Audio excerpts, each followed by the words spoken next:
pasar la palabra a Tomás y que nos hable del derecho a decidir y los foros de la libertad. Arratsaldeon denori eta eskerrik asko etortzeagatik. Bueno, agradecer las palabras a Gaizka Basaldúa. Bueno, el título de la conferencia es el derecho a decidir y los fueros de la libertad y la independencia. El derecho a decidir es de todas las personas, de todos los seres humanos. El derecho a decidir es del mismo nivel que el derecho, ¿se oye bien? Sí. Que el derecho a la vida, que el derecho a la libertad, que el derecho a la igualdad. O sea, es consustancial a las libertades del ser humano, el derecho a decidir.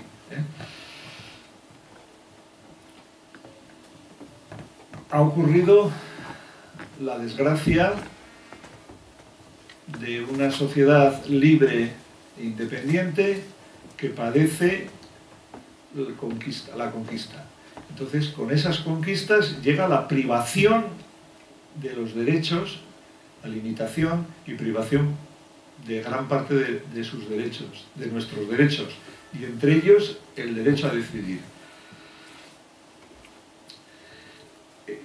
Eso supone una subordinación a la sociedad conquistadora, a su derecho, en detrimento de nuestros derechos, una dominación, padecer una dominación, padecer una supeditación, una negación de nuestra realidad social como sujeto jurídico-político, y sobre todo lo que nos afecta como personas, como individuos, a nuestras libertades.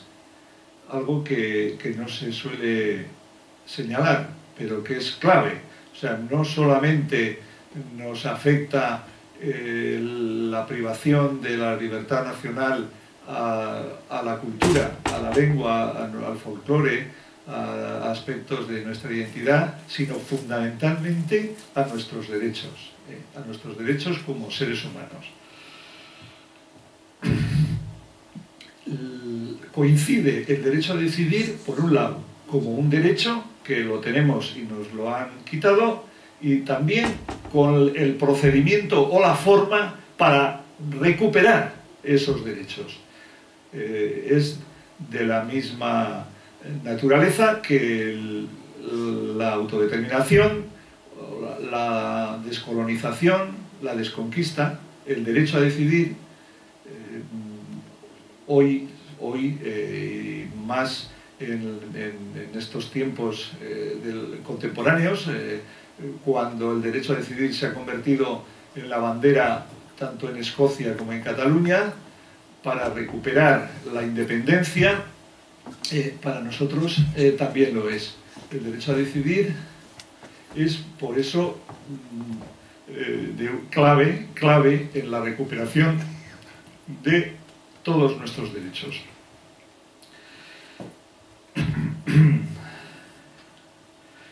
La negación del derecho a decidir es realmente algo que viene precisamente con la conquista del Estado propio. Esto ha ocurrido también en Escocia, en Cataluña y en Navarra. En Escocia, en 1707, o sea, comienzos del siglo XVIII,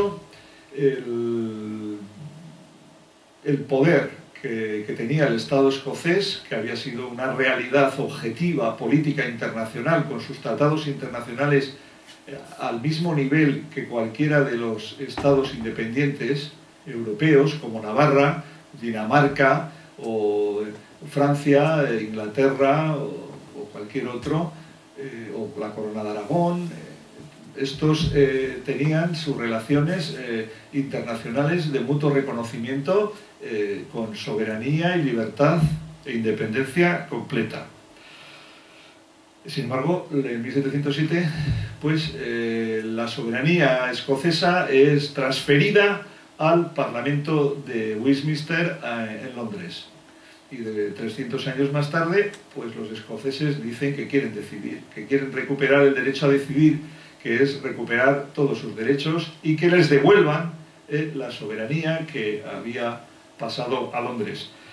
En el caso catalán, también es pocos años después, 1714, exactamente 7 años más tarde, también se ven en la misma tesitura, quizás con más violencia, porque el ejército español conquista Cataluña y Barcelona con un asedio terrible, y se ven luego pues despojados, desmantelados de todas sus instituciones jurídicas y libertades, civiles, políticas, económicas, administrativas, penales, que pasa todo al sistema español desde ese momento. O sea, llevan 300 años privados de sus derechos.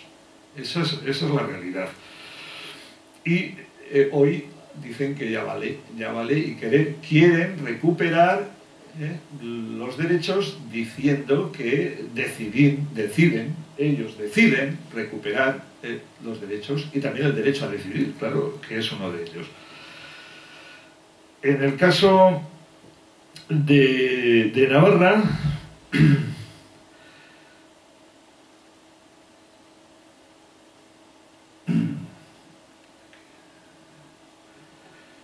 el proceso de nacionalización pues es también de los más antiguos de Europa, tan antiguo como el escocés y mucho más antiguo que el catalán, infinitamente más antiguo, o multisecular.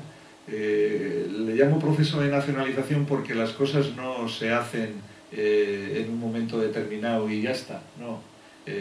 Son procesos.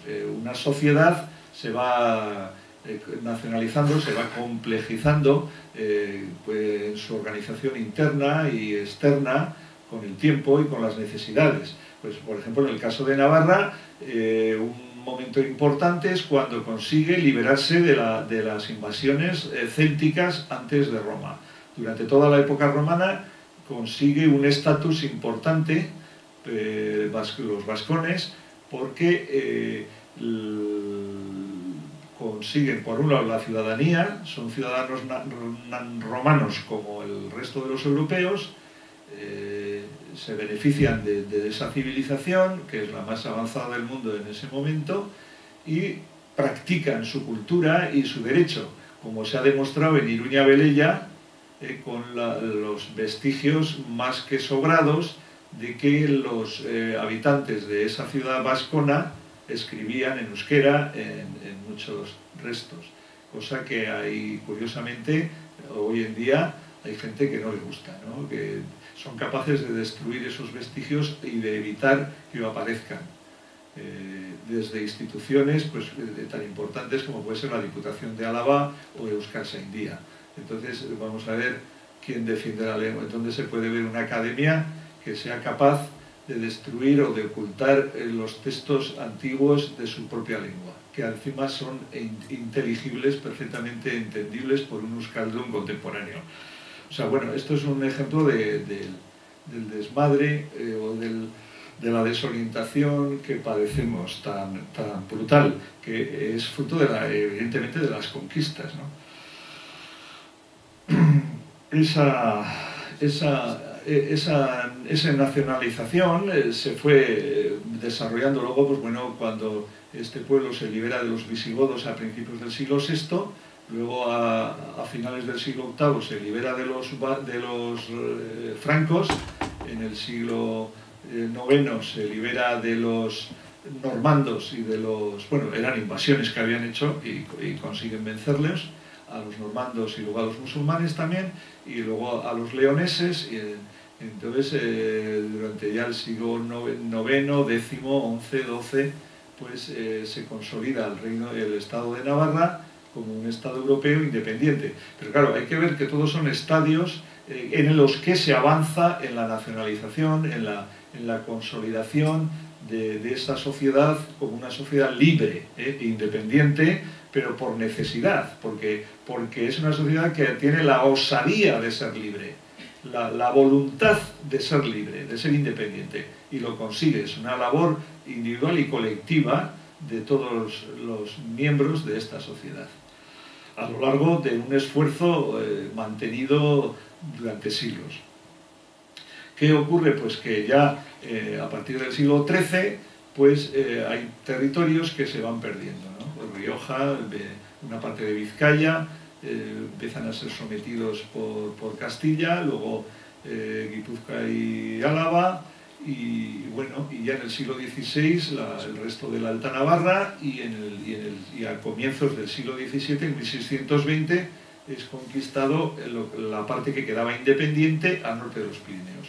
Pero bueno, mantuvieron todavía las instituciones jurídicas, de alguna manera, porque el poder del conquistador no era tan fuerte como para sustituir todo su derecho, ni tampoco toda la lengua de momento, sino por lo menos, bueno, sí, allí donde podían reemplazaban también el derecho y la lengua, hasta que llega ya el siglo XIX, y allí ya en 1840 es cuando desmontan lo que quedaba de las instituciones del Estado independiente de Navarra.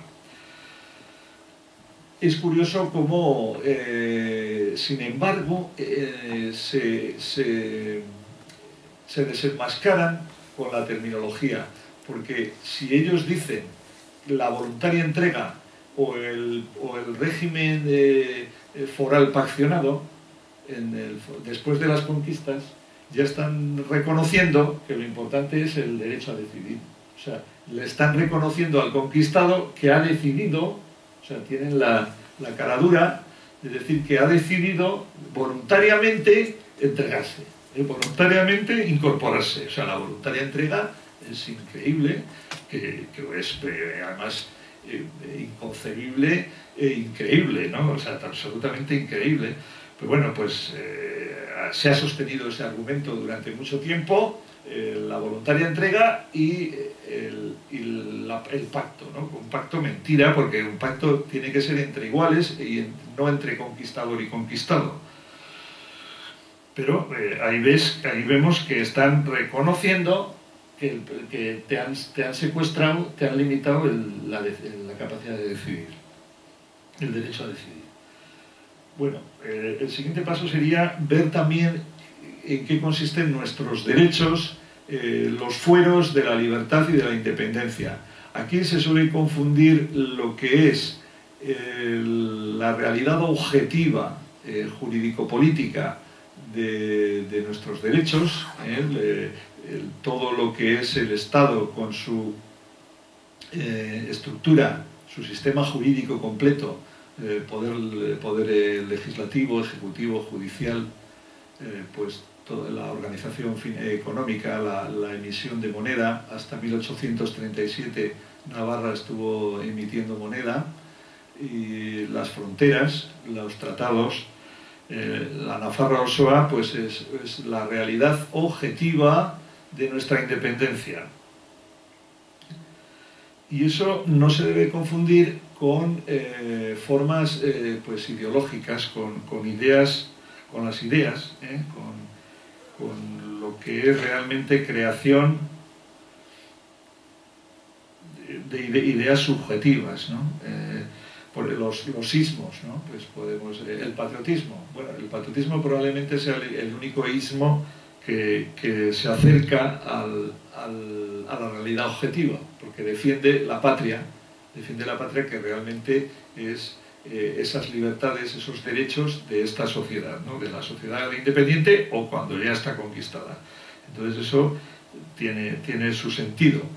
Tanto es así que en Navarra, bueno, y también en el resto del conjunto, en la Nafarroa, todos los partidos, todo el abanico, se predican o se califican de foralistas o fuerismos. Hay un abanico de fuerismo que coge todo el abanico, ¿no? Entonces se ve que el fuerismo o los fueros son transversales, o sea, no hay ninguna ideología que diga que no es fuerista, o sea, ninguna de las ideologías, ninguno de los partidos que ha habido en los últimos 200 años. así vemos que desde el liberalismo, había un liberalismo unionista, había también un carlismo, el unionismo carlista, el unionismo liberal, pero en realidad no defendían claramente la independencia y ese régimen, esa realidad objetiva de esta sociedad, sino que se enzarzaron en una guerra, en unas guerras muy civiles, muy ideológicas, pero con poco sustento en lo que realmente interesaba, ¿no? Sin embargo, sí que hubo, como veremos después, movimientos patrióticos que sí defendieron, ¿no? Esa realidad objetiva de la independencia. Pues bueno, entre ellos los más conocidos fueron los éuskaros, los napartarras, de toda la asociación éuskara, que nace en 1876, o sea, pero ya antes ya también había vestigios. Y bueno, es como digo, es que realmente el fuerismo pues bueno, aparece hasta en esos partidos unionistas, tanto de derechas como de izquierdas, o progresistas y conservadores, sino también en estas organizaciones políticas patrióticas más nacionales, y también en el unionismo español, también también decían que eran federalistas, o sea, sobre todo desde la época de Primo de Rivera, la Unión Patriótica, y luego, pues bueno, de ahí surgió después Unión del Pueblo Navarro, o Unión Navarra después, pero bueno, son partidos unionistas que se camuflan también de foralismo. Y el nacionalismo vasco, que también surge en 1895, pues también dice que es fuerista. Aunque ya veremos después que también tienen desencuentros importantes con respecto al patriotismo nacional, al patriotismo navarro nacional.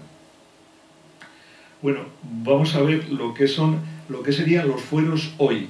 ¿Qué nos queda? Bueno, pues es importante que hasta el principios del XIX, pues se utilizaban los llamados fueros generales, en los que se recogían pues tanto el derecho civil como el administrativo, el fiscal, el penal, pero luego, a partir de esa época, que es cuando se pone de moda las codificaciones, de forma sistemática cada doctrina o cada rama del derecho se organiza en un código. O sea, las leyes civiles que afectan o que son derecho privado de los ciudadanos, de los particulares, tanto de sus relaciones dentro de la familia como entre dos ciudadanos, pues bueno, las relaciones mercantiles, las relaciones de propiedad, los testamentos,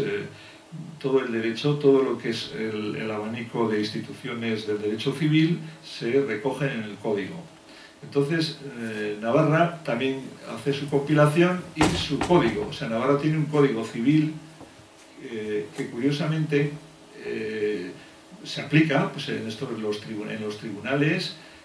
Tiene cerca de 600 artículos, se les llama leyes por respeto a la tradición jurídica navarra.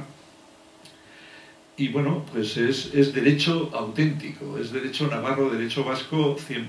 Bueno, pues tiene instituciones que se han ido recogiendo también del sistema jurídico más universal, que es el romano, pero eso es normal, Y, sin embargo, ese derecho se aplica con preferencia al derecho español. O sea, de hecho, el derecho español se aplica en último lugar como derecho supletorio. Antes se pueden aplicar las fuentes del derecho navarro, la tradición jurídica, el derecho romano, todo antes de aplicar el derecho español. Y de hecho es importante porque, claro, si queremos ser libres, podemos utilizar nuestro derecho sin aplicar el Código Civil español.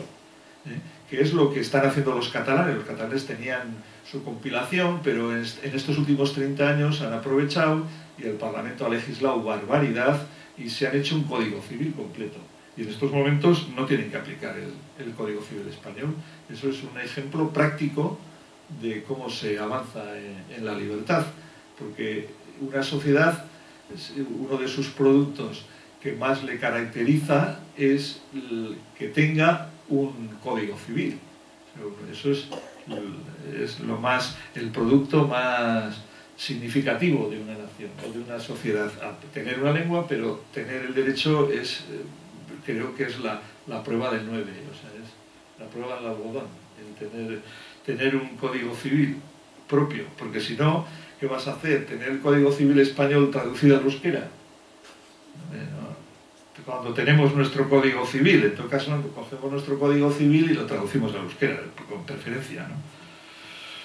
Pues lo digo porque el año 1993 en el Parlamento de Gasteiz se aprobó una ley de derecho civil para la Comunidad Autónoma Vasca, que es muy pequeñito, es una cosa muy raquítica porque realmente se limita y se conforma con copiar el anexo que tenía el Código Civil Español de leyes forales de Vizcaya y el Valle de Ayala y poco más, y con eso se han conformado. Cuando los dos mayores conocedores del derecho civil en la Comunidad Autónoma Vasca, que son, bueno, por lo menos dos catedráticos de derecho civil profesionales de la UPV, Ugalde y Gil, y yo les oí decir en el año 93 decir que ellos lo solucionaban rápidamente el problema que tenían allí en el Parlamento de Vitoria, que era con aprobar una norma con una sola disposición. Se aplicará en la Comunidad Autónoma Vasca el Código Civil Navarro. O sea, y ya está, porque así de repente tendríamos un Código Civil y eso sería hacer unidad nacional, reunificación jurídica, y lo mismo que buscamos la reunificación lingüística, la reunificación jurídica es algo absolutamente necesario. No solamente por eficacia para facilitar nuestras relaciones entre las personas y en los negocios y todas nuestras actividades, sino también como afirmación de nuestra diferencia nacional. Hay otros códigos, pues está también el Código de Administración Municipal. En Navarra, como he dicho, también en el Foro General había muchas normas municipales, locales, pues el bazarre, los concejos, como los concejos abiertos, las merindades, cómo se administraba el patrimonio municipal, todo el tema de las imposiciones, las contribuciones locales, las inversiones, todo lo que las infraestructuras locales, la educación, la sanidad, todo eso estaba ya en los foros generales, pero luego se recopila y en 1928 se publicó el Reglamento de Administración Municipal de Navarra, que en realidad es una compilación, un código de administración local. Y además su redactor fue Luis Oro Zabaleta, un ilustrísimo y notabilísimo patriota, experto en derecho político y administrativo, que además participó en los congresos de Eusko Ikaskuntza y tiene unas ponencias impresionantes. O sea, que de auténtico patriotismo, de cómo se recupera la libertad, recuperando el derecho, tanto el derecho civil como el derecho público de este pueblo. Con respecto a otras manifestaciones del derecho, pues el político o el constitucional, lo mismo, se puede codificar. De hecho, en el siglo XIX hubo varios textos constitucionales, el de Sagaseta de Lurdoz, hay otro de 1810, un proyecto constitucional navarro, luego el de Sagaseta del año 40, así, 1840, luego el de Serafín Olave de 1882 y otros. Bueno, Irujo hizo otro en 1940, Manuel Irujo. Bueno, son proyectos constitucionales que recogen en mayor o menor medida ese acervo jurídico-político propio, constitucional propio, que se puede mejorar, y de hecho pues esas mismas compilaciones que, siguiendo nuestra tradición, y también es una tradición muy anglosajona, ¿no?, en el sentido de que se compilan las normas que se han generado por costumbre o por los órganos de creación del derecho, pero pueden ser compilaciones privadas que luego son ratificadas y promulgadas pues por los parlamentos, ¿no? Pero bueno, es una forma totalmente normal, legal y legítima de organizar sistemáticamente el derecho.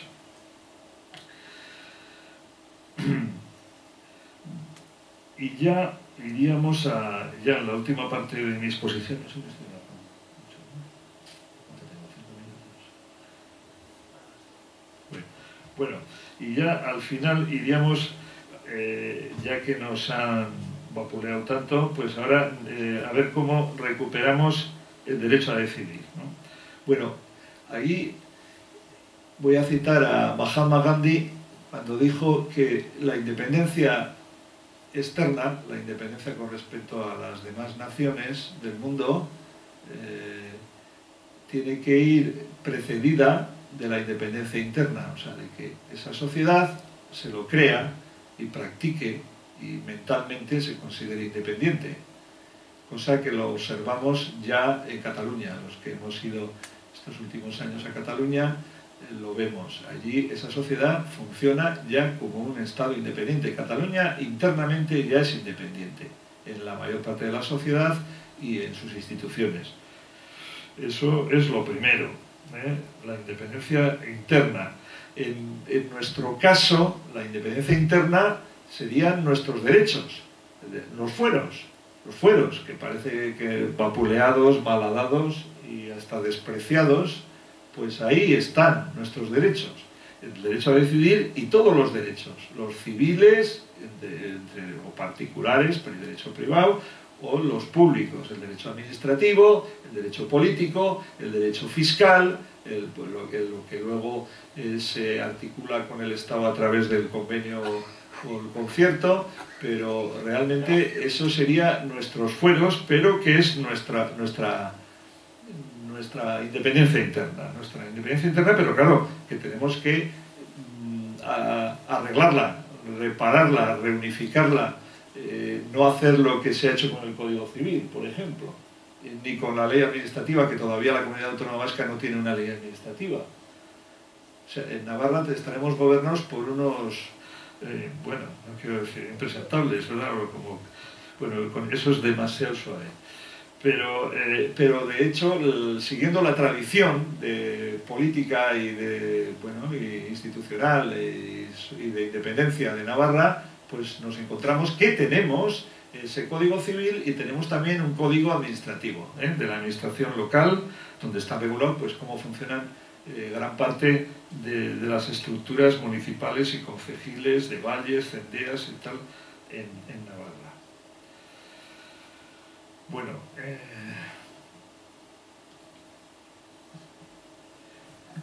otro paso importante es el conocimiento a nivel general de toda la sociedad, el conocimiento de que somos una sociedad conquistada. O sea, eso lo tenemos que ver, o sea, no hay que ocultarlo, porque es así.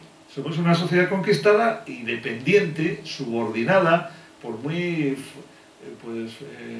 flamencos que nos consideremos, porque orgullo tenemos, evidentemente, pero hay que ser también realistas y pragmáticos y decir, no, chico, sí, mejor que nosotros no hay nadie, pero estamos conquistados y estamos dominados. Bueno, la clave de todo es la sociedad, el demos, la legalidad propia, o sea, la sociedad y su legalidad propia, su legitimidad.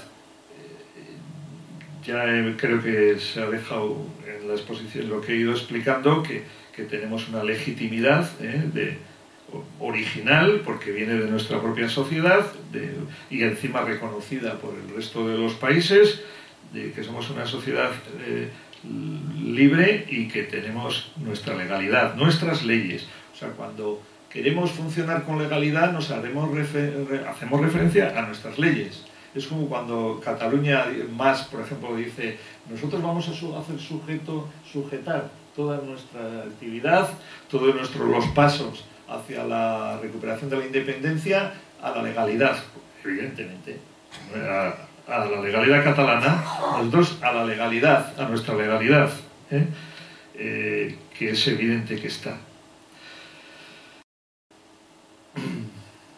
Y imprescindible que en esa independencia interna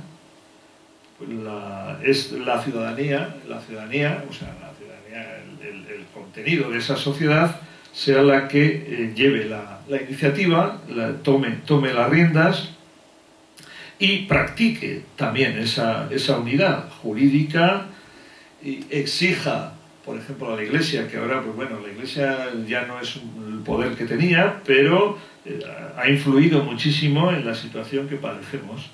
Entonces la Iglesia actual es una Iglesia impostora, porque la Iglesia de aquí era la Iglesia Nacional Navarra, que no dependía en absoluto de España, era una Iglesia que dependía directamente de Roma, pero que después de las conquistas fue suplantada en toda su jerarquía y en el nombramiento de sus jerarcas por la Iglesia Nacional Española. Es claro, por ejemplo, el de 1523, cuando Carlos I, el emperador, consigue del Papa, que era su amigo, Maximiliano, el Papa bueno, da lo mismo, el de Utrecht, Maximiliano de Utrecht.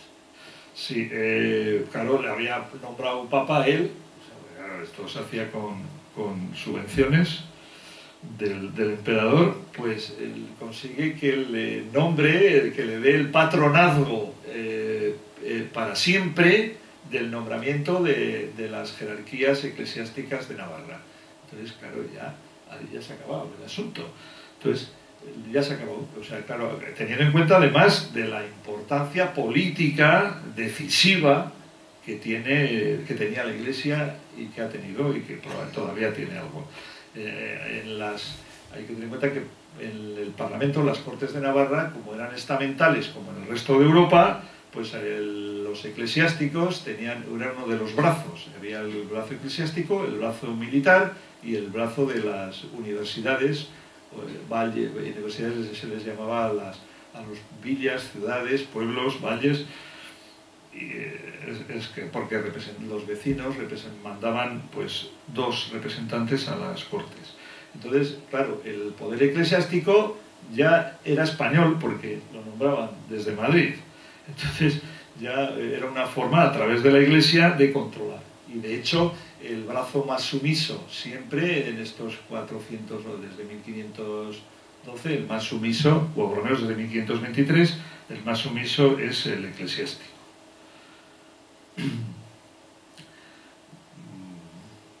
El siguiente paso sería dejar claro, porque parece que algunos han comentado como que aquí no podemos aplicar el derecho a decidir, pues porque no tenemos una voluntad histórica de independencia.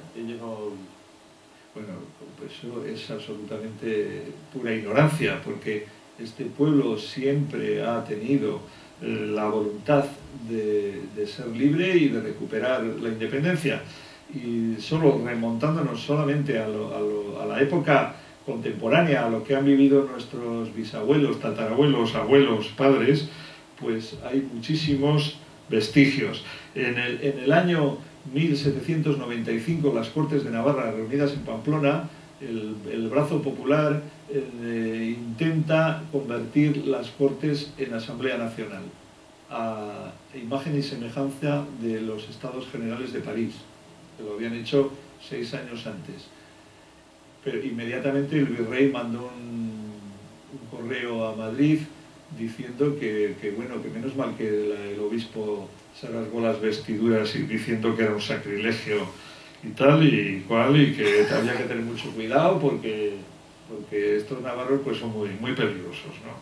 Ya nos había llamado un ínclito obispo, bueno, porque claro, desde la conquista todos los obispos de Iruña son españoles, o sea, no es que sean españoles de ideología, es que son españoles, o sea, de Burgos, de Salamanca o de Badajoz.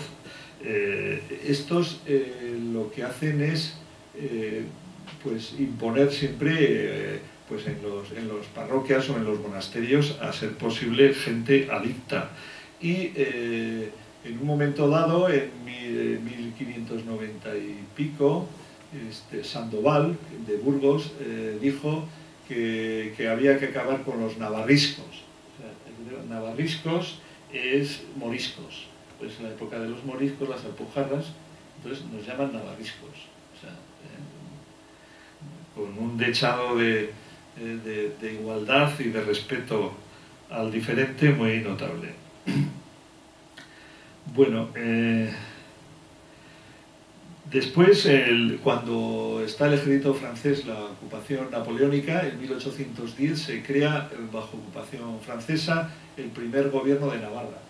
Ahora le llaman también gobierno de Navarra, pero es gobierno de Navarra segundo, porque en 1810 se constituyó el primer gobierno de Navarra con 10 navarros, que el primer acuerdo que tomaron es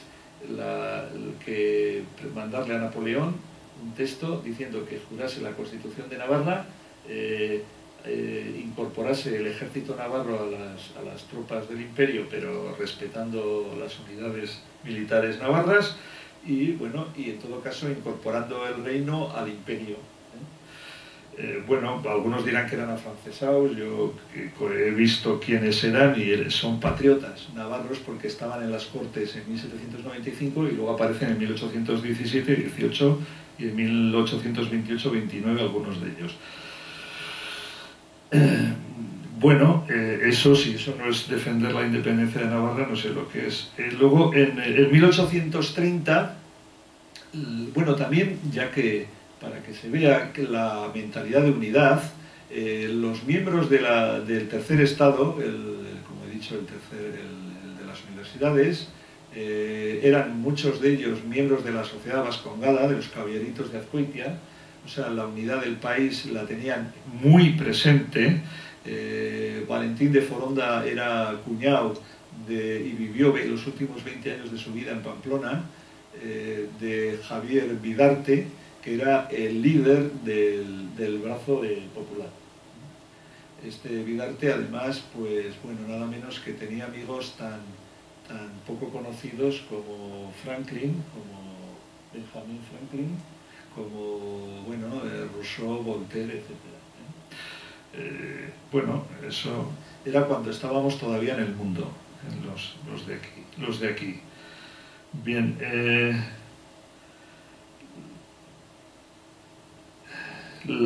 estas cortes como digo, estas cortes de 1828-29 y de la Diputación del Reino en 1830 se enfrentan de una manera heroica contra Fernando VII y su gobierno, que pretende llevar las fronteras de Navarra del Ebro a los Pirineos, pretende acabar con las Cortes y con todo el sistema estatal, con todo el sistema jurídico navarro, quitarnos la moneda y, bueno, pues acabar con la soberanía de Navarra.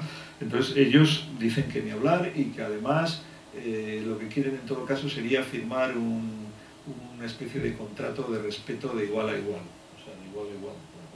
Es lo que querían, pero Madrid entendió que eso era pues una imposible, porque cómo le iban a tratar a Navarra como cualquier otra nación europea, ¿no? Independiente. Bueno, ese es el lenguaje que había en ese momento, en 1830.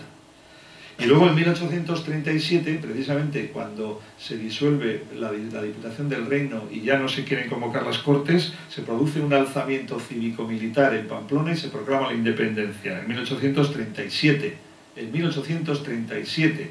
Y tiene que acudir con todo el ejército espartero a marchas forzadas desde Miranda de Ebro, a través de Vitoria.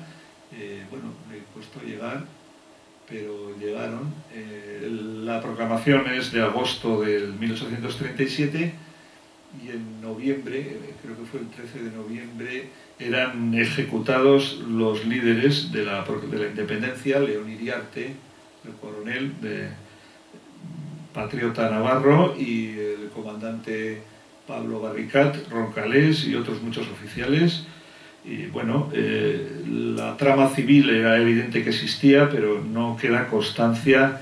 Bueno, se habrían exilado prácticamente, por eso igual no les pudieron reprimir.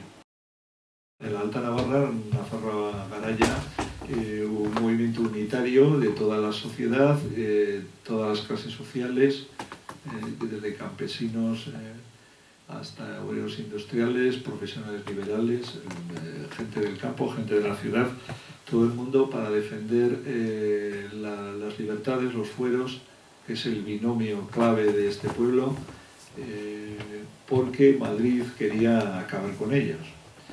Y otro hecho fundamental es la unidad que se demuestra mediante la solidaridad del pueblo en el resto del país, tanto en Guipúzcoa, en Vizcaya y en Álava. En Donosti hubo grandes manifestaciones y hubo 2 muertos por bala de las cargas de la Guardia Civil. En La Guardia hubo también otro muerto. En las manifestaciones en Vizcaya hubo también concentraciones importantes solidarizándose con Navarra, ¿no? Y se gritaba "Viva Navarra", además. Y bueno, eso es un hecho importantísimo. El mismo Sabino Arana estuvo aunque empezó en el 93, pero ya en marzo del 94 pues el asunto ya había cogido una fuerza enorme, y para recibir a la Diputación, que volvía en el tren, fueron a Castejón, y allá fue Sabino también, pues con muchísima gente de Iruña y también vinieron catalanes, a solidarizarse y manifestar pues su unidad, ¿no? Y bueno, él comenta en sus obras que le dejó perplejo el patriotismo nacional de Navarra, y que, bueno, que era el modelo a seguir. Pero a continuación decía: sin embargo, yo en Vizcaya no voy a poder hacer eso, porque los partidos en Vizcaya no los voy a poder unir. Ni se propuso unirlos, o sea, ya de antemano dijo que no se podían unir. Y bueno, y entonces al año siguiente creó el PNV, ¿no? El partido, con unas características no precisamente de recuperación de la nación, sino de creación ex novo de un partido, y con una ideología muy religiosa y muy de tradición carlista, y luego también pues muy sesgada hacia la identidad, hacia manifestaciones más culturales y lingüísticas de la identidad, no fijándose, o sea, no insistiendo tanto en lo que había visto en Navarra, porque él ya se enteró de lo que estaba pasando, y además lo deja constancia de esa realidad objetiva jurídico-política nacional. Y bueno, ya voy a terminar con el tema.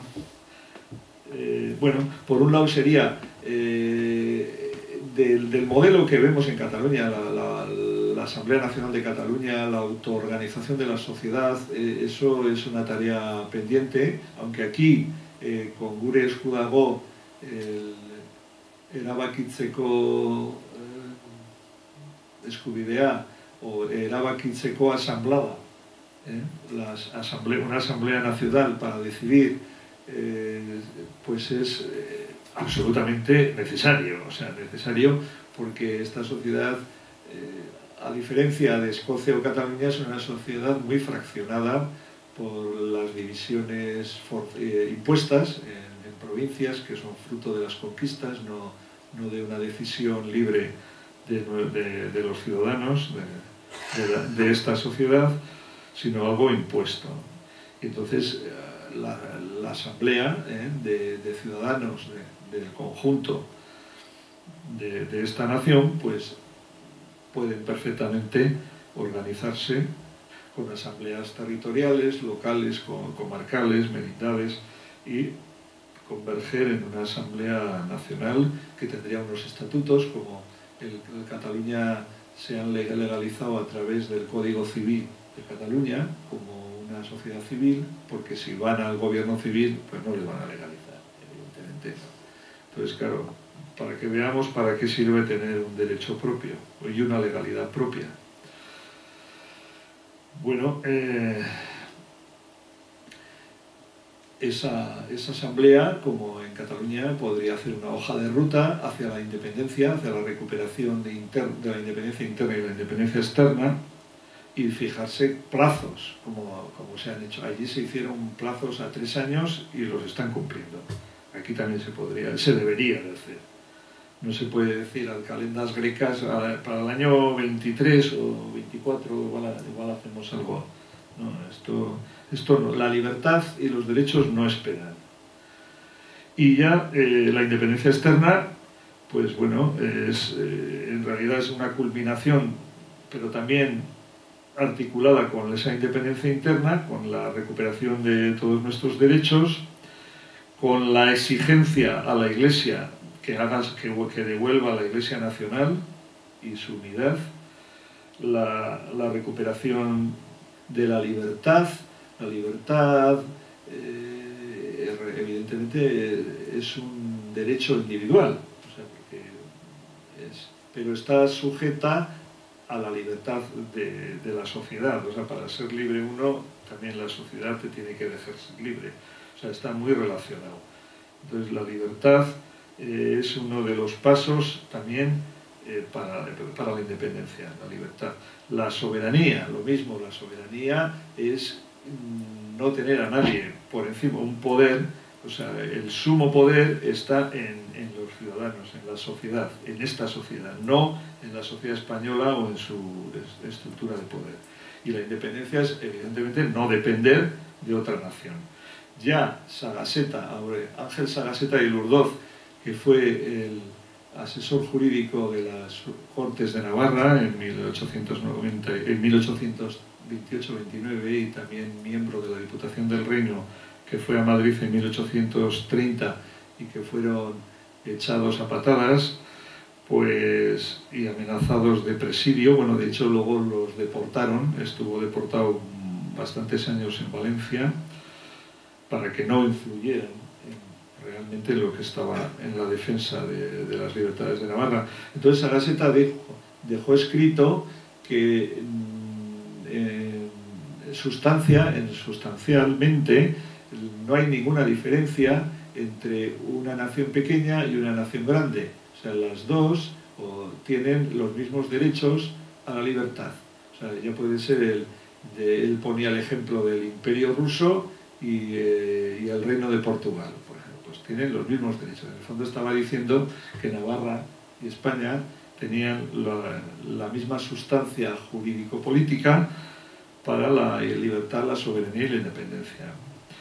Y bueno, yo creo que eso es realmente el derecho a decidir, o sea, que forma parte de todos nuestros derechos y a la vez es el procedimiento para recuperarlos. Bueno, vamos a aprovechar entonces que estamos en Petit Comité para cualquier pregunta que tengáis ahora para hacerle a Tomás. Tomás, el carlismo. ¿Qué ha supuesto el carlismo en nuestro país?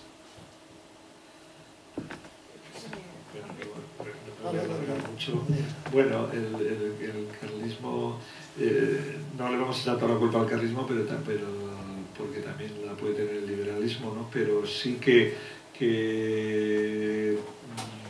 lo que hizo el carlismo, por ejemplo, en el 36, pues luego durante los 40 o 50 años posteriores el franquismo sí que ha ayudado a dar una imagen como benefactora del carlismo, como si fuese algo muy positivo. Y eso yo creo que como no ha habido una crítica, pues se sigue manteniendo. Yo creo que en la situación actual no se ha hecho un análisis de la historia del carlismo. Y luego, pues en realidad las dos guerras fueron una tragedia, tanto la primera como la segunda, porque curiosamente aquel alzamiento de 1837 lo hacen los voluntarios liberales del Reino de Navarra, pagados en realidad los pagaba la propia Navarra,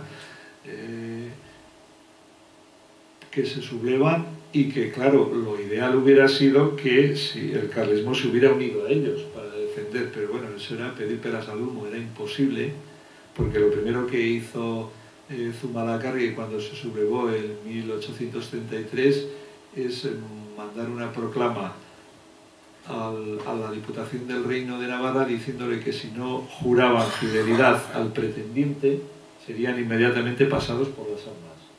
O sea, lo que le importaba a Zumalacárregui las instituciones del reino, y hay que tener en cuenta que la Diputación del Reino precisamente era la diputación que se había enfrentado a Fernando VII defendiendo a Navarra 2 años antes. Entonces, pero Zumalacárregui no estaba en esa guerra, o sea, estaba en otra cosa, ¿no? Una de las preguntas era, no sé si he entendido mal, pero has comentado que en los restos arqueológicos de Iruña de Lilla, que la Diputación de Álava y Euskaltzaindia tuvieron o pusieron interés especial en que no se fueran presentados. Sí. A ver. Bueno, yo desde el primer día yo le conozco al equipo arqueológico, no he tenido la suerte de poder hablar con ellos desde que ocurrió el incidente, pero yo los conocía de antes y a mí me parecieron siempre una gente muy honradas como personas y como profesionales, y pondría la mano en el fuego por ellos. Se les ha acusado, pero ahora se está viendo que esas acusaciones no consiguen probarlas, o sea, de que han falsificado, etcétera, etcétera. Y bueno, está el asunto, la Diputación de Álava les llevó a ese equipo arqueológico al juzgado, bueno, en concreto al director, a Eliseo Gil Zubillaga, y bueno, tenía él hasta, me parece, 6 o 7 años le quedaban de investigación, porque estaba subvencionado, y todo eso se ha perdido, y encontraron vestigios, las ostracas, ¿no?, que son restos de cerámica, de baldosas, de ladrillos, de tejas, que tienen inscripciones, hay inscripciones pues en latín muchísimas, claro, pero lo sorprendente es que aparecieron en euskera también, y bueno, pues hasta 20 formas verbales, algún texto pues igual que tiene 7 o 8 frases seguidas, o sea, entonces es muy importante, porque claro, eso no se ha explotado igual ni la centésima parte del yacimiento. En ese sentido podría salir muchísimo más, o no, pero bueno, podría coincidir que hayan encontrado donde había, pero lo normal es que pueda haber mucho más. Y lo que hubiera ocurrido también si se hubiera hecho bien en la Plaza del Castillo en Iruña, pues seguro, con esas técnicas arqueológicas correctas, ¿no? Entonces sí que la Diputación de Álava pues cometió el error de paralizar la investigación en el año, creo que fue en el 2008, y bueno, y además luego denunciar en el juzgado, pero claro, el juez todavía no ha procesado a nadie porque no se atreve, pues porque por un lado los que dicen que es falsificado pues no le convencen al juez, y por otro lado los informes que han aportado los afectados, Eliseo Gil, pues son de extranjeros, casi todos, menos uno me parece, que dicen que está bien, o sea que la mayor parte dicen que sí, que son correctos y que es cierta, que no están falsificados. Yo creo a pie juntillas que no están falsificados. realmente es muy normal que aparezcan, ¿no? esos textos. Pero claro, hay gente que desde su posición política y cultural pues se le hace durísimo reconocer que los vascos vivían en ciudades en la época romana, que eran realmente, desde el punto de vista de la civilización, pues eran romanos, pero hablaban euskera. O sea, en realidad son nuestros antepasados, y claro, durante los primeros 500 años de nuestra era. Entonces eso, claro, cambia mucho las cosas, ¿eh? Y luego se puede entender lo que vino después, ¿no? Que esa gente, pues cuando vienen las invasiones germánicas, pues tienen la suficiente cohesión social y los suficientes conocimientos económicos y militares como para hacer frente a los invasores, ¿no? A los visigodos, a los francos y a los posteriores, y se organizan como una realidad, pues el Ducado de Baskonia y luego el Reino de Navarra. Pero todo eso se explica realmente también en esos yacimientos de época romana, clarísimamente. Pero claro, si no se quiere investigar y como no coincide con las tesis oficiales, pues lo mejor es decir que no están, que se han falsificado. Pero ¿dónde encaja en todo esto Euskaltzaindia? Euskaltzaindia encaja pues en que un señor que es miembro de Euskaltzaindia, que se llama Joseba Lacarra, es uno de los directores del montaje. Este señor es el que ha dicho que el euskera que aparece en esos vestigios pues no puede ser, según él, sus teorías, porque él, por lo visto, yo no soy filólogo, pero bueno, lo que he leído, él sostiene que el euskera pues de hace 1500 años y más atrás, pues que sería de otra manera, ¿no? Yo no entiendo de lengua, pero dice que sería de otra manera. Entonces resulta que no es en la realidad, o según esos vestigios, como él había dicho. Y entonces, pues claro, como él es el que sabe, según él, sabe, ¿no? Hay otros que dicen que no es verdad lo que él dice, pero bueno, su teoría pues se tambalea, ¿no? Por decirlo suavemente. Sí, antes de hacer la pregunta, me ha parecido entenderte que un ejemplo de libertad puede ser toda la legislación que ha hecho el Parlamento de Cataluña para tener una legislación propia. Me ha parecido entenderte eso. Me parece que usar la libertad para definir eso es usar esa palabra muy a la ligera. Es un comentario, ¿eh?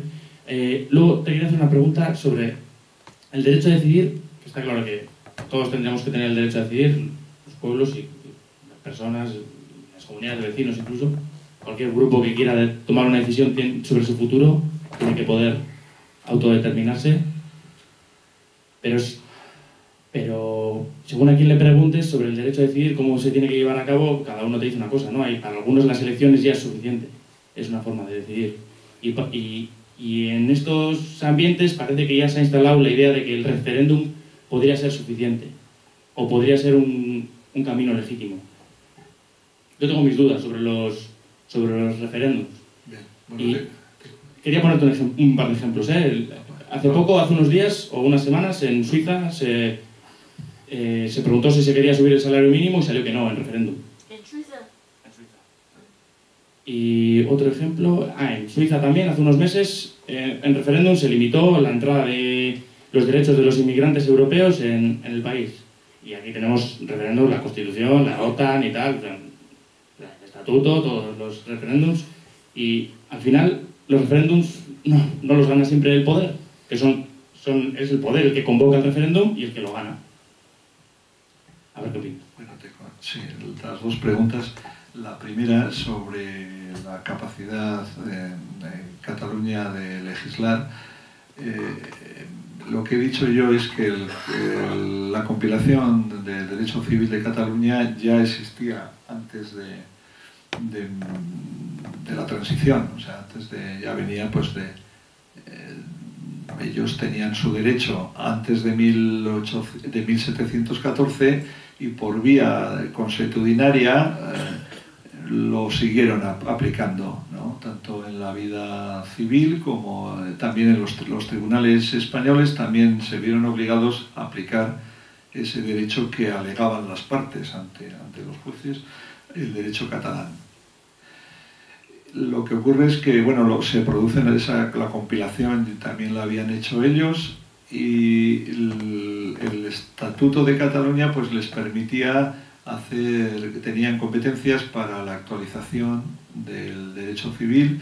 Entonces, en estos últimos 30 años, pues ellos crearon su comisión de juristas y fueron actualizando y completando el código en diferentes modificaciones hasta hacer un código pues muy completo, ¿no? Por eso la capacidad, hombre, pues hay que tener en cuenta que son técnicas, como es el derecho privado no es estrictamente político, o sea, indirectamente es político, porque claro, el que una sociedad tenga un derecho civil diferente al de la sociedad conquistadora, al Código Civil, pues es político en esa medida, pero el derecho civil en sí no es derecho político, es derecho de relaciones entre las personas, entre los individuos, entre los sexos, entre mayores y pequeños. O sea, el Código Civil, pues todo tipo de relaciones del ámbito privado, y eso no hay ningún problema ahí de legitimidad, porque fundamentalmente lo hacen técnicos del derecho, y sobre todo además se legisla en función de una jurisprudencia. O sea, los tribunales se ven obligados pues a recoger un poco esas costumbres, ese derecho que va naciendo de la propia sociedad, aparecen las sentencias y luego se traslada a las leyes, al código. O sea que tiene no es la legitimidad democrática al uso que puede haber en las leyes políticas, sino que es otra vía, ¿no? Por eso igual te parecía sorprendente lo que había dicho, pero claro, creo que ya lo he explicado ahora. Y luego el otro tema del referéndum, claro, el referéndum que plantean en Cataluña, la consulta famosa de noviembre, del 9 de noviembre, el 9 de noviembre en realidad es un referéndum de autodeterminación. O sea, otra cosa es que, y ellos también le llaman referéndum de autodeterminación, lo que pasa es que claro, ahí pues se guardan las formas, el derecho a decidir, pero realmente es un referéndum de autodeterminación. Claro, pero porque han cumplido ya todas las tareas, es una sociedad que se ha autoorganizado, tanto en sus instituciones, en sus administrativas, tanto de la Generalitat como del Parlamento, como de los pueblos, en las comarcas, en las veguerías. Es una sociedad muy organizada. Han ido creando por lo que puede ser profesionales, hasta por 60 asambleas por la independencia que responden a las diferentes profesiones, ¿no? Pues los juristas, los economistas, los diplomáticos, jueces. O sea, en realidad ya han creado un Estado en la práctica, ¿no? Entonces el problema que tienen es simplemente formalizar esa independencia de cara al exterior, y pues los pocos instrumentos que hay en el derecho internacional pues son esos, quizás el referéndum de autodeterminación, que es un formalismo. Entonces sí que puede haber en Cataluña igual algunos interesados en posponerlo, en sustituir el referéndum por unas elecciones plebiscitarias, pero realmente lo que va a valer es claramente una consulta como está formulada para el 9 de noviembre. O sea, si quiere usted un Estado y si quiere que ese Estado sea independiente, eso realmente va por ahí, ¿no? Es clarísimamente un referéndum de autodeterminación, ¿no? Es que los otros referéndums esos son de otro nivel, ¿no? Sí que son pero es otra cosa. Yo creo que estábamos aquí hablando más bien de este tema de la, Sí, de la independencia. Bueno, es opinable, es opinable, ¿no? El hecho de que puede haber referéndums de ámbito municipal, y de hecho se hacen también, lo mismo que se puede hacer un referéndum hasta en la comunidad de vecinos, o sea, sobre una determinada cosa. O sea, eso realmente hay que verlo como una fórmula de participación y de democracia directa, ¿no? Más directo que eso, que luego pueda tener pues ciertas desviaciones, ¿no? Poco democráticas, pero bueno, eso pues también hay que pensarlo y corregirlo. Y entonces yo te preguntaría, ¿qué estamos haciendo mal los vascos marítimos, como tú dices, de la Navarra marítima, que de alguna forma, en lugar de aquella historia que nos vendieron de 35 años del Estatuto Oneki, Nafarroa, Euskadi da, yo jamás lo veo más alejado que ahora. Ahora, sin embargo, tengo mucha ilusión con este tema del Escudago, pero de verdad que no sé qué estamos haciendo mal los vascos de los vascos marítimos contra los navarros marítimos, contra los navarros. ¿Qué estamos haciendo mal para que esto en lugar de unir nos separe? Bueno, voy a empezar por el final, el tema de Gure Escudago, que la guisa catea del 8 de junio une Durango con Iruña, o Iruña con Durango. Tiene un poder enorme, un poder simbólico enorme. Tuvimos de alguna manera el antecedente que he mencionado de la Gamazada en 1893-94, en la que la gente es la que demostraba la unidad y la defensa de las libertades y de los derechos. Tanto es así que el monumento que hay en el Paseo Sarasate dice en su placa, que está delante de todo el paseo, dice que este monumento se erigió para simbolizar la unión de todos los navarros en la defensa de sus libertades más dignas de amor que la propia vida. Entonces, claro, se escribió hace 100 años, un poco más, y tiene plena vigencia. Claro, todos los navarros, que somos todos los vascos, es lo mismo. El tema es que mientras aquí la cadena se está moviendo con mucho entusiasmo, me gustaría que se hiciera también en la Navarra, en la Alta Navarra, con el mismo entusiasmo, aunque luego igual el 8 de junio pues se ve por todos los sitios. Pero, el tema es que quizás se ha apostado en estos últimos 100 años demasiado a un planteamiento muy excesivo o exclusivamente identitario en lo que es cultural, lingüístico o folclórico o cosas de este tipo, más que en lo jurídico, como se hizo en la Gamazada. En la Gamazada sí que se ha hablado fundamentalmente de derechos y libertades. Creo que eso nos uniría muchísimo más. Quizás si en la Navarra Marítima se asumiera, se cogiera con fuerza el tema de los derechos y libertades de los individuos, de los ciudadanos, encajándolos y engarzándolos con nuestros derechos, o sea, los derechos de todos, con todo ese acervo jurídico, constitucional, civil, administrativo, fiscal, con todo ese cuerpo, todo ese ordenamiento jurídico que es un producto, es una manifestación de cultura política realmente, que no insistimos en ella lo suficiente. O sea, eso es lo que realmente nos caracteriza más como sociedad. La lengua también, pero igual la lengua es el coloquial, es la manifestación, es el instrumento, el vehículo, ¿no?, de comunicación, pero el derecho es muy interno, muy propio. El derecho es la red de nervios, o sea, el sistema nervioso de una sociedad es su derecho.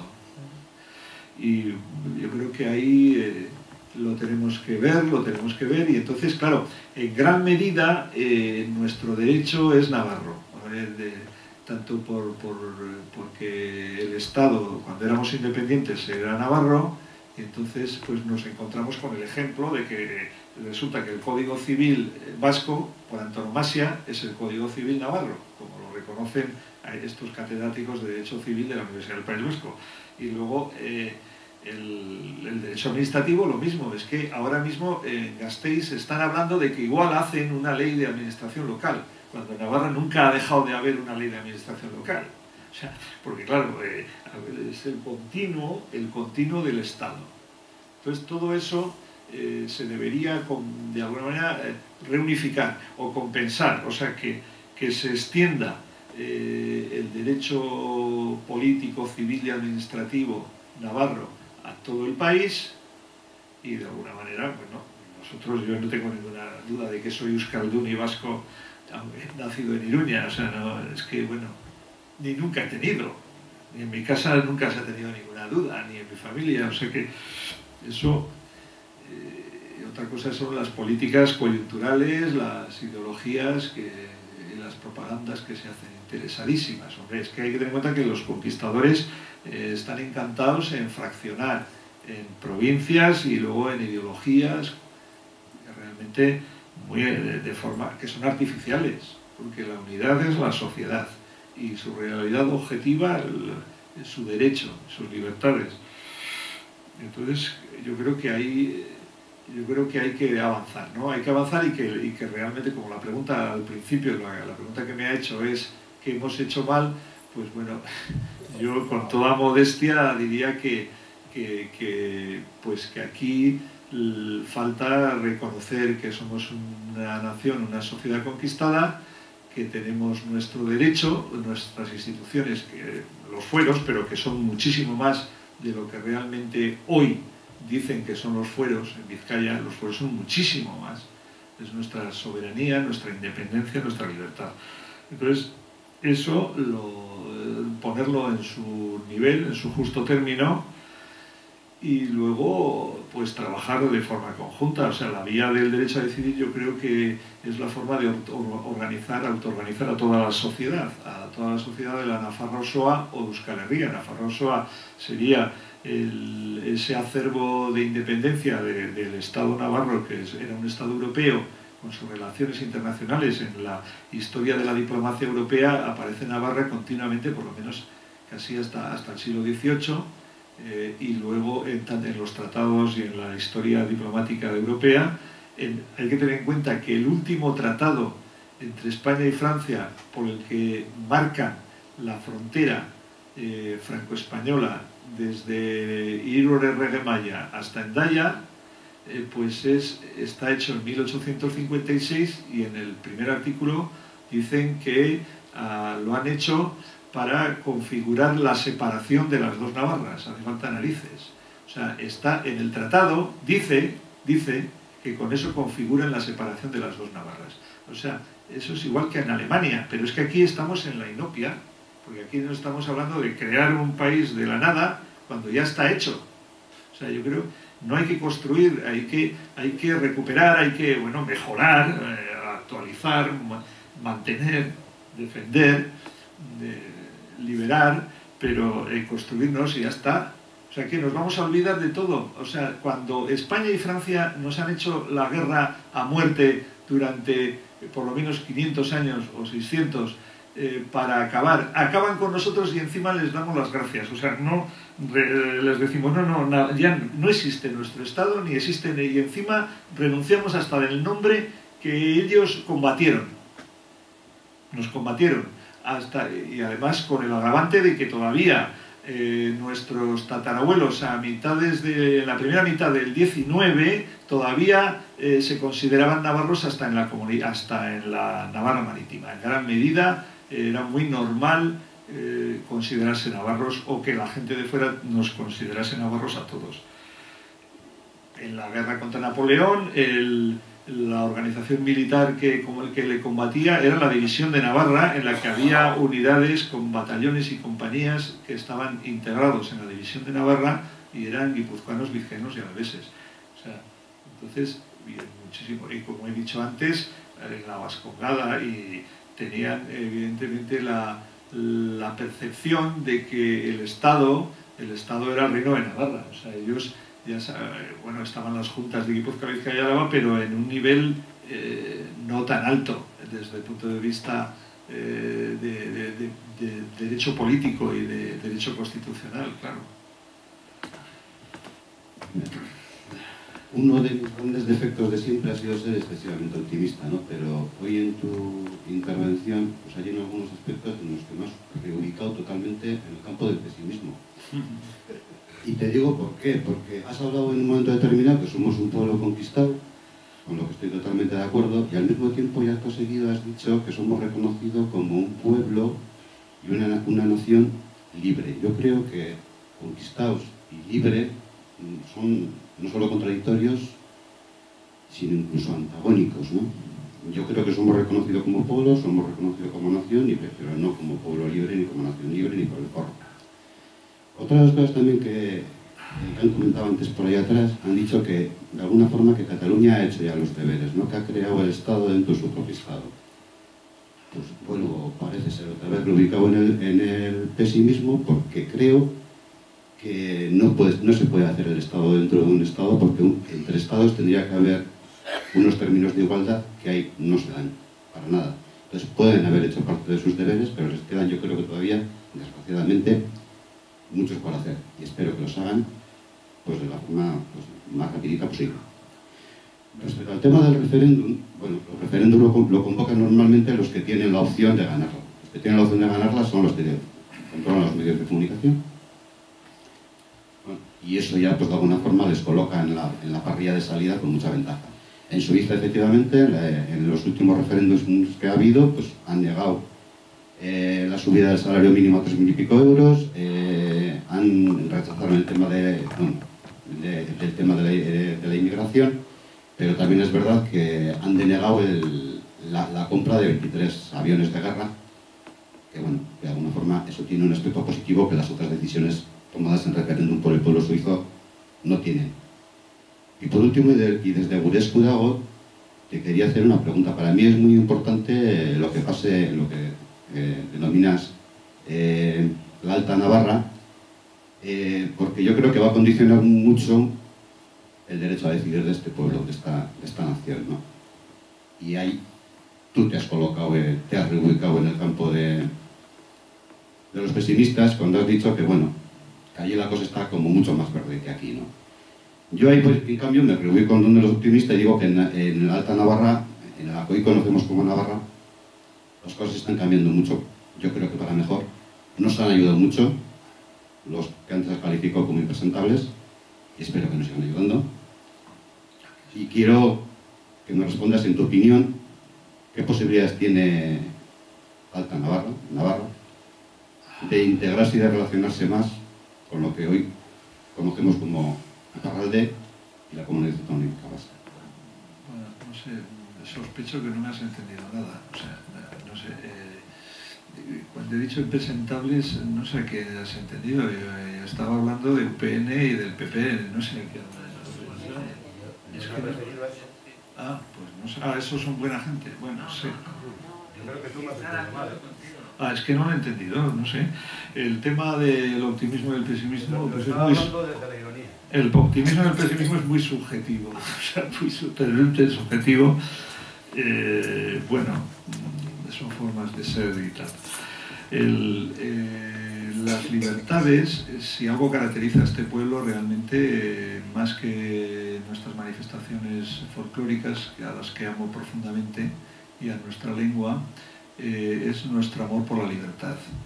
Que este buen pueblo ame la libertad no quiere decir que la tenga, o sea, que la pueda ejercer, pero que lucha por la libertad es indudable. Que alguno diga, no, es que los vascos parece mentira, pero ahí están, no han tenido nunca un Estado. Es mentira. O sea, realmente estamos aquí porque nos hemos organizado como Estado durante muchísimo tiempo, y luego pues hemos mantenido todavía vestigios y estructuras de estatalidad. Entonces, luego el tema en Cataluña. En Cataluña realmente la tensión es muy fuerte, o sea, porque precisamente está pariendo, o sea, la sociedad catalana está pariendo su soberanía, o sea, está pariendo su poder, su contrapoder. Evidentemente, es un momento de transición. Evidentemente, claro que el Estado español no puede consentir un Estado dentro del Estado, es imposible, ni una cosoberanía, eso es imposible. Pero por eso ahí está la tensión, claro que hay la tensión y aquí pues en principio parecía que había mucha tensión y la hay también, lo que pasa es que ahora parece que como hay más en Cataluña, pues lo de aquí queda en muy segundo plano.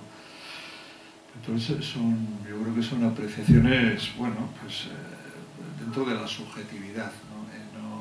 Yo creo que yo me he referido más a realidades objetivas que no estamos acostumbrados a ver y a reconocer, como son el derecho, porque muchas veces igual se confunde los fueros con la ideología, ¿no? O la independencia con la ideología. No, es que no tiene nada que ver. No tiene nada que ver. La independencia no es ideología. Ni la libertad tampoco es ideología, ni el derecho tampoco es ideología. Entonces, las ideologías pueden ser las formas que determinados grupos o personas interpretan esas realidades objetivas. Pero una sociedad no es una ideología, una sociedad está, una sociedad existe y ejerce sus derechos a la libertad, a la igualdad, a la vida, a la supervivencia, y eso no es ideología, eso son realidades objetivas, son derechos, son derechos a tener su lengua, a hablar su lengua, son derechos.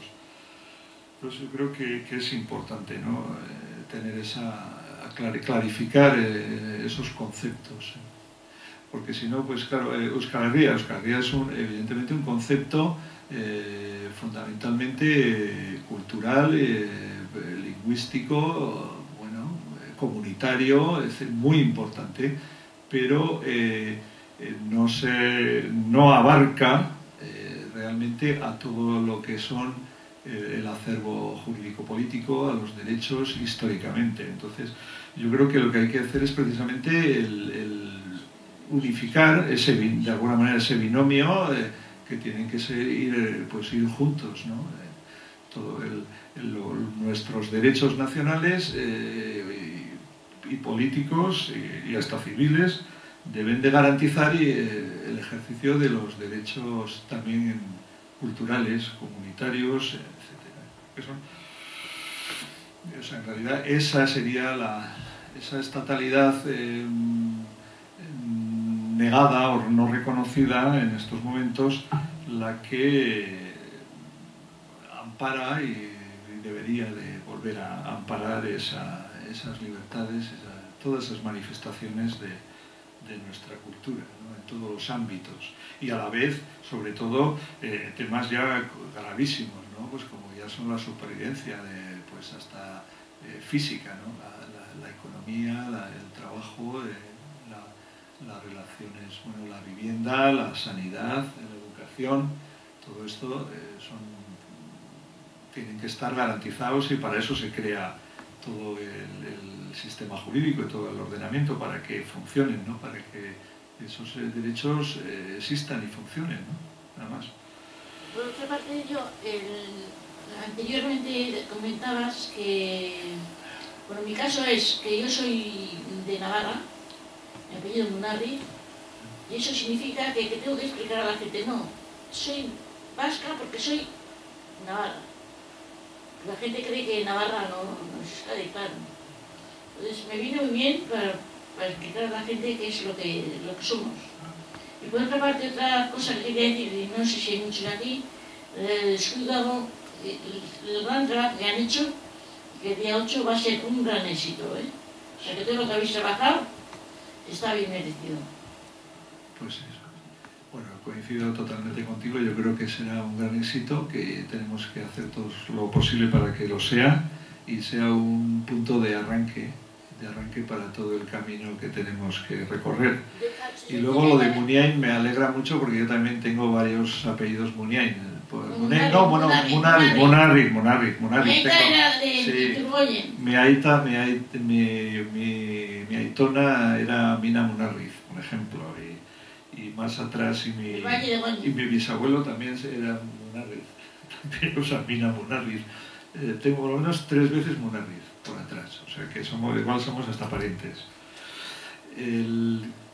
Por supuesto, o sea, es una obviedad, pero bueno, si no podemos jugar a eso. Eso es muy reciente, el tema de que digan que vascos, que los navarros no son vascos, eso aparte es de una ignorancia supina y además es reciente. O sea, eso es reciente, eso viene de la época del puro franquismo y del 36. O sea, antes nunca a nadie se le ocurrió decir que los navarros no eran vascos. O sea, eso es absurdo. O sea, eso es de una ignorancia supina, o de una mala fe supina, joder.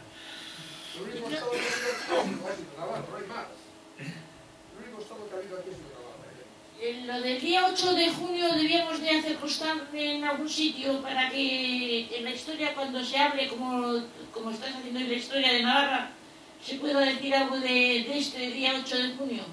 ¿Habría que hacer constancia en algún sitio oficial?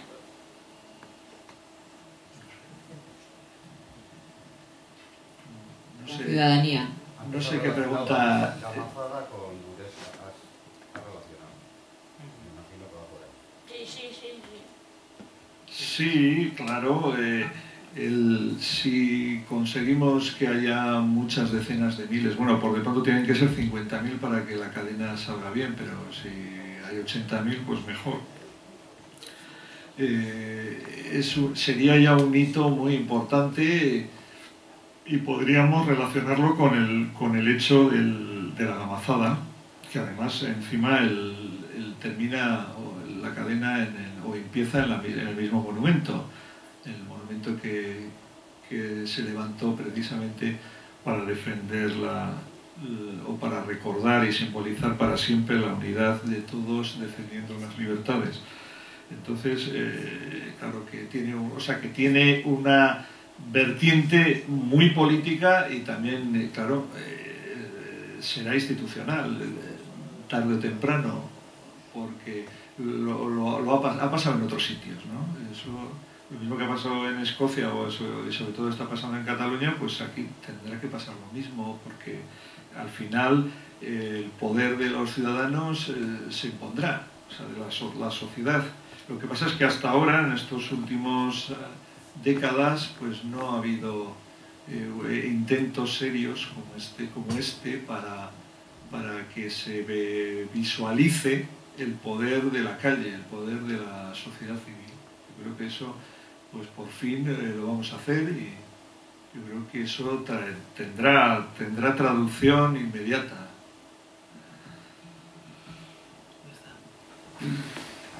Vale, bueno, yo simplemente un pequeño apunte para, digamos, una pequeña información para los que estáis aquí, que una de las cosas que se ha hecho estos últimos meses, un poco desde la línea navarra, ha sido intentar acercar posturas entre Navarra y Cataluña, y el día 22 de febrero se firmó el manifiesto de Tudela, en la propia Tudela, el cual os animo a leer, y si estáis de acuerdo con él, incluso a suscribirlo en la página web, que tenéis ahí la dirección, cataluña-navarra.info, y nada más. Eskerrik asko denoi, etortzeagatik, y nos veremos la próxima.